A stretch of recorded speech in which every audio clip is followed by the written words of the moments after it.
بھائی نے فرمایا کہ سنت مؤکدہ اور غیر مؤکدہ کو کس طریقے سے ادا کیا جائے۔ پہلے تو میں ایک ایسا اصول آپ کو بتا دیتا ہوں، یعنی ایک ایسی آپ کو معلومات دے دیتا ہوں جس کی برکت سے آپ یہ جان جائیں گے کہ کتنی سنت مؤکدہ ہیں اور کتنی غیر مؤکدہ ہیں۔ دیکھیں، عصر سے پہلے کی 4 اور عشاء سے پہلے کی 4 یہ سنتیں غیر مؤکدہ ہیں، باقی جتنی بھی ہیں سب کے سب مؤکدہ ہیں۔ بس یہ یاد رکھیے گا، عصر سے پہلے کی 4 اور عشاء سے پہلے کی 4 غیر مؤکدہ ہیں، باقی سب کے سب مؤکدہ ہیں۔ مثلا فجر سے پہلے کی 2 مؤکدہ، ظہر سے پہلے کی 4 اور بعد کی 2 مؤکدہ، مغرب کے بعد کی 2 مؤکدہ، عشاء کے بعد کی 2 مؤکدہ۔ اس طرح جمعے کے اندر جتنی سنتیں ہیں سب کے سب مؤکدہ ہیں۔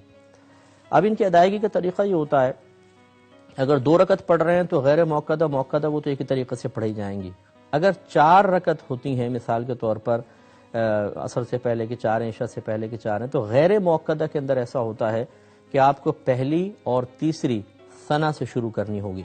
یہ سنت کریمہ ہے، اگر کوئی تیسری میں بھول گیا تو کوئی بات نہیں، کوئی سجدہ صاحب وغیرہ لازم نہیں ہوگا، لیکن سنت غیر مؤکدہ میں پہلی اور تیسری میں ثنا پڑھی جاتی ہے، اور دوسری میں جب آپ تشہد میں بیٹھتے ہیں تو التحیات کے بعد درود پاک اور چاہیں تو دعا تک بھی آپ پڑھ سکتے ہیں، یہ غیر مؤکدہ میں ہے۔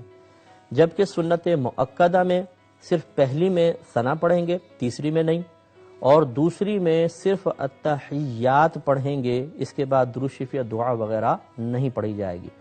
تو گویا کہ ان میں باہم 2 فرق ہو گئے۔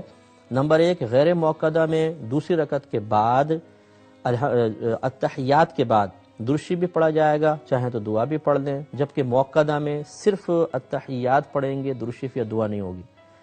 اور سنت غیر مؤکدہ میں پہلی اور تیسری میں ثنا ہوگی، جبکہ مؤکدہ میں صرف پہلی میں ثنا ہوگی، تیسری میں نہیں ہوتی۔